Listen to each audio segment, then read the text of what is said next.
Hello, my name is Gregory Parks, and you are watching ConLink. My next guest is a physics professor at the University of Minnesota and author of the book, The Physics of Superheroes. Please welcome Dr. Jim Kakalios. Hello, nice to meet you. Thank you. It's great to be here. Beautiful. We appreciate you coming in to join us today. Pleasure. So, just going to ask a few questions. Okay. For starters, this is your return to CONvergence, correct? Actually, I've been going to CONvergence since the very first year as a fan. I even got a chance to meet Forrest J. Ackerman, one of the first guests of honor. I've been going pretty much continuously ever since. Oh, cool. Oh, continuously. So it's not just... Yeah, I missed one or two because of family issues, but aside from that, nearly 20. Beautiful. Oh, yeah. Just checking them off. Because I do remember you were a panelist a couple of years ago. Yep. I remember. Yep. All right. Yep. But before that, you were just like always an enthusiast. Oh, I was just enthusiastic about CONvergence. I'm at CONvergence, whether I'm, sitting up on the stage or down or whatever. I'm there. Ah, beautiful. Yes, it's good to hear that. It's good to hear that. I love it. So what is special to you about CONvergence? What keeps you coming back year after year? At this stage, it's actually always been really the people. It's renewing friendships, making new friends. I enjoy the cosplay. I enjoy the panels and the discussion. It's just a ton of fun, and has a great atmosphere and a great vibe. And it's people who are excited about ideas. And so it's a great place for a physics professor who loves to just mouth off about his physics, because the people are turned on by ideas. If they happen to be true ideas, they're still excited about them. Speaking of that, then what sort of things get you excited in those conversations? What do you like to talk about? What nerdy things, or not so nerdy things, but lately, nerdy things? So lately I've been two extremes: the terrestrial and the celestial. Yeah. So I have a new book that's coming out in paperback very soon, The Physics of Everyday Things, the extraordinary science behind an ordinary day. And so you get up in the morning, you touch the alarm on your smartphone, and I explain how that works. And then you go to the airport, and you go through TSA, and I talk about all the stuff that's going on there and how the physics of how that works. And you use a touch screen on a tablet, everything that you just encounter as you go through your day, and explain the physics of how it works. So who says this isn't the Marvel age of shameless plugs? But then the other thing that's exciting are things going on. There's people at the University of Minnesota that are have a central role in the LIGO experiment, the Laser Interferometry Gravitational Observatory, the experiment that detected gravity waves due to the collision of black holes. And this was predicted by Einstein. People thought that it would never be observed. It was a tour de force of experimental science. But they saw a very clean signal. They did the calculations, and they can say two black holes that had the mass, each one 30 times the mass of our sun, collided. When it was done, 3 suns went missing in a fraction of a second.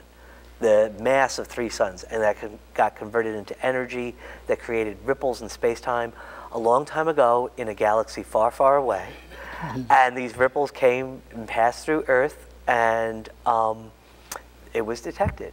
And the exciting thing is they recently have decoded the message that was in that signal that came here. And it said something like, Galactus is coming. I don't know. Yeah, he seems nice. We'll see. Ominous. Ominous. That doesn't bode well. I mean, and here we thought that it was all about some big purple dude and a bunch of jewels in his big glove. No. We've got the wrong idea. Get to work on the ultimate nullifier. Yes. Yeah. LIGO has shown us exactly what we need to be concerned about. More funding. Yes. Please save us. It'll save us all. Marvelous. So I'm glad you mentioned your upcoming book. That was actually one of the questions. So it's not shameless plugging. It's not shameless plug. You were going to be asked about that anyway. But I love that idea. I'm looking forward to that book, and I'm sure I'm not going out on a limb saying that a lot of people out there are also going to be looking forward to it. Because, like, you know, the amazing things that sometimes we take for granted. That's it exactly. Just accept. While LIGO is a phenomenal experiment, it got the Nobel Prize last year, it deserves the Nobel Prize. If that's the only thing that people hear about physics, the Higgs boson and stuff, my father was a cab driver in New York. Mm-hmm. And when I tell him about things like this, he say, oh, that's great. How does that affect my life? Yeah. And there's a tremendous amount of physics that does affect our lives.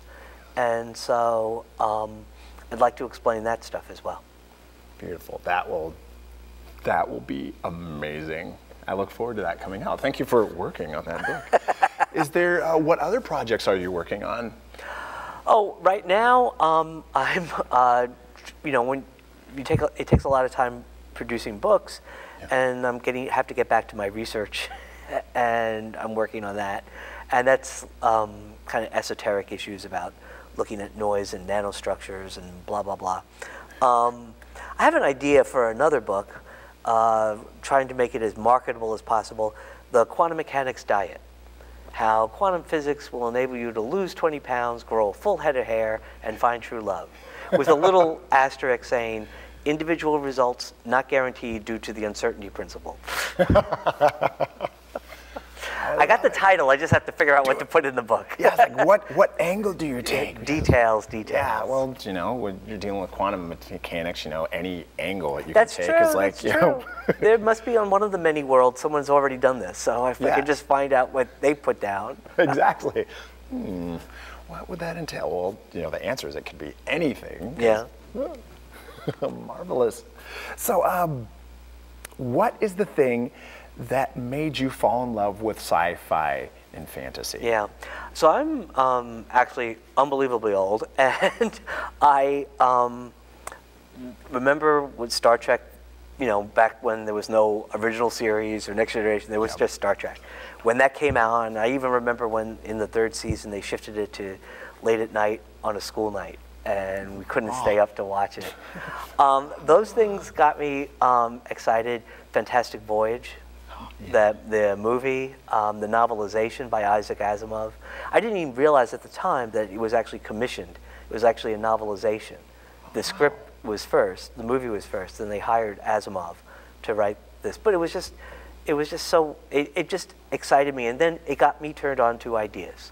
And while I liked science as a kid, even if the ideas were not real ideas, even if they were science fiction ideas, if they were great ideas, I was excited by it. So just at an early age, the few things that were available were very exciting, very interesting. Beautiful. And then those ideas led you to writing a book about how these fantastic things could actually be possible, or how they might be possible. Yeah, so yeah.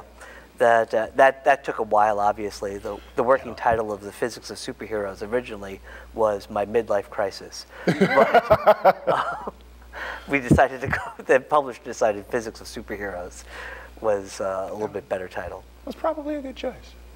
Beautiful. Well, thank you for coming in and spending some time with us.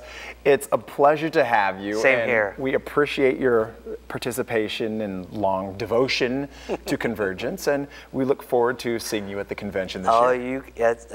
You will see me there, and you guys keep having them, and I'll keep coming. It's a deal. Okay, great. It's a deal. Thank you. My name is Gregory Parks, and you have been watching ConLink.